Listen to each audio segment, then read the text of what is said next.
क्या green card surrender करके कोई इंडिया वापस जाने की सोच भी सकता है? उसमें भी भारतीय तो शायद कभी भी ऐसा ना करे, लेकिन कुछ परिस्थितियों में इंसान को ऐसा करने पर मजबूर होना पड़ता है और यूएस में रहने वाले कई भारतीयों के साथ ऐसा ही कुछ हो रहा है। पिछले कुछ दिनों में अमेरिका में रहने वाले कुछ सीनियर सिटीजन ने टीजीआई से संपर्क करके ग्रीन कार्ड रिटर्न कर इंडिया वापस आने के लिए क्या किया जा सकता है उसके बारे में जानकारी मांगी है। उनमें से कुछ लोगों ने ऐसा करने के पीछे के कारण की विस्तार से चर्चा की, जबकि कई लोगों ने इसे अपना निजी मामला बताकर इस बारे में ज़्यादा कोई चर्चा करने से परहेज किया। जो भारतीय इंडिया वापस आ जाना चाहते हैं उनमें से ज़्यादातर लोग पारिवारिक कारणों से ऐसा करने पर मजबूर हुए हैं, जिसमें किसी पर बोझ बनकर जीने की भावना महसूस करने के अलावा लाचार या फिर किसी की दया पर निर्भर होकर जीना पसंद न करने वाले लोगों की संख्या सबसे अधिक है।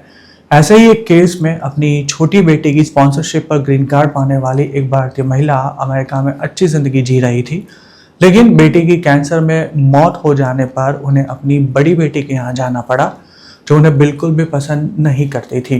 जिसके कारण ये महिला काफ़ी लंबे समय तक अपनी ही बेटी का उत्पीड़न सहन कर इंडिया वापस आने के लिए मजबूर हो गई। ऐसे ही एक दूसरे केस में खुद को नौकरों की तरह रखने वाली बहू से तंग आ चुके एक वृद्ध भारतीय दंपति भी अपने एक नज़दीकी रिश्तेदार की मदद से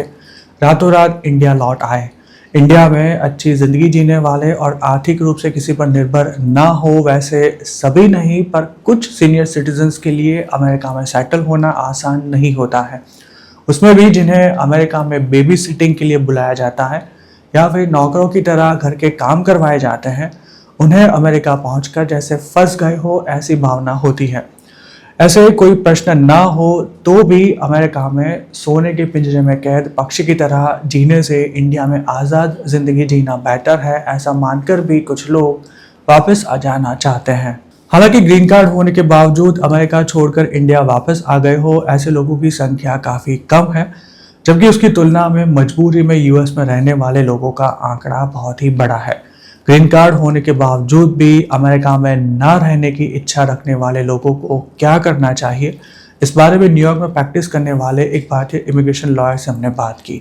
इस मुद्दे पर उनका ये कहना था कि यूएस में रहना या न रहना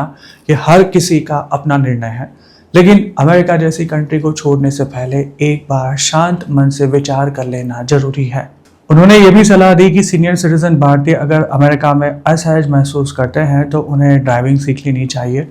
इंग्लिश सीखना शुरू करना चाहिए, अपना सोशल सर्कल बनाना चाहिए और हो सके तो कहीं छोटी मोटी जॉब भी करनी चाहिए, जिससे उन्हें पूरा दिन अकेलापन नहीं लगेगा।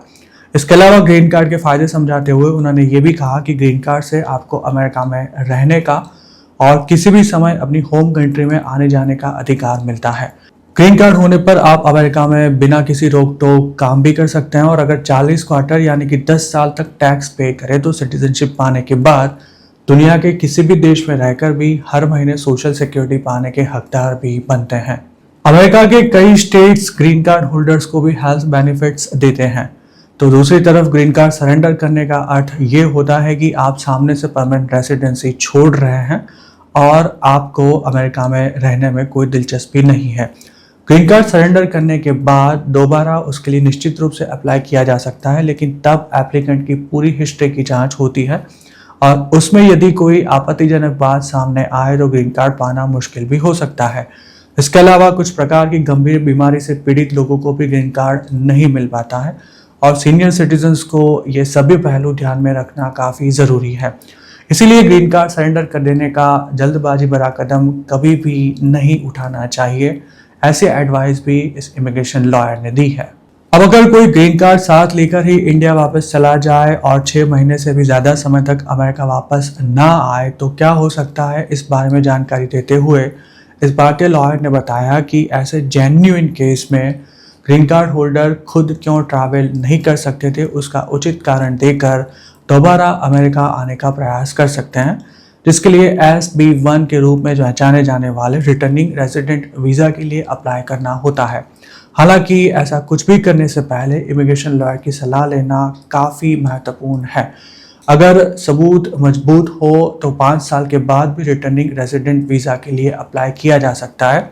लेकिन इसके लिए गलत जानकारी देना या फिर नकली सबूत पेश करना काफ़ी महंगा पड़ सकता है। हमेशा के लिए इंडिया वापस जाना हो तो ग्रीन कार्ड सरेंडर करवाना चाहिए या फिर उसे साथ लेकर ही चले जाना चाहिए। इस बारे में अनेक इमिग्रेशन लॉयर का ऐसा कहना था कि इस विषय पर कोई जनरल एडवाइस देना मुश्किल है,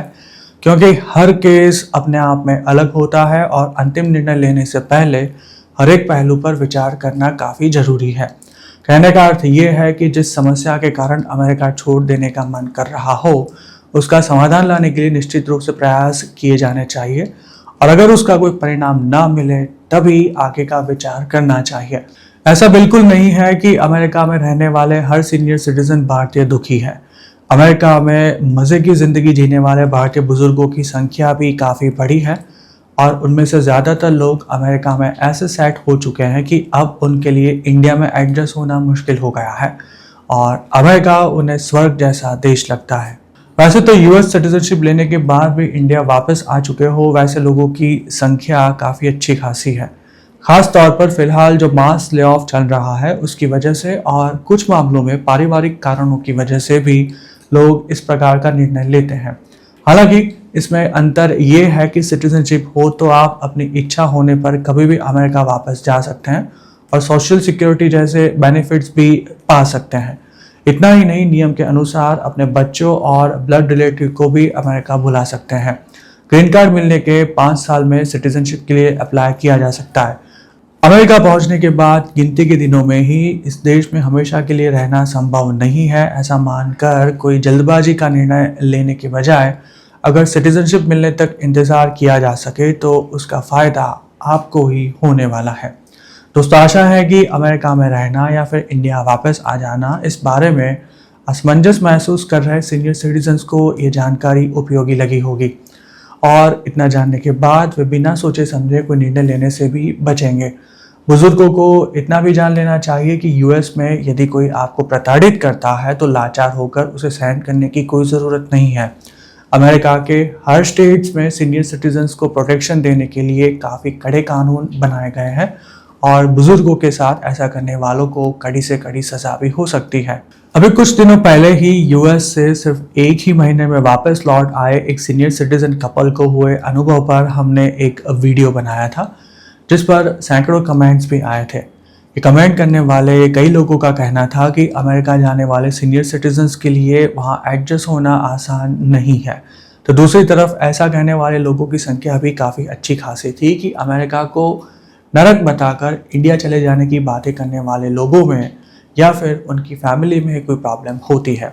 हालांकि इस बारे में कोई कमेंट करना उचित नहीं है क्योंकि हर व्यक्ति की समस्या और स्थिति अलग होते हैं। दोस्तों, इस वीडियो का उद्देश्य आपको सिर्फ जानकारी देना था, इसे लीगल एडवाइस के रूप में ना लें और अगर आपको ऐसी कोई एडवाइस चाहिए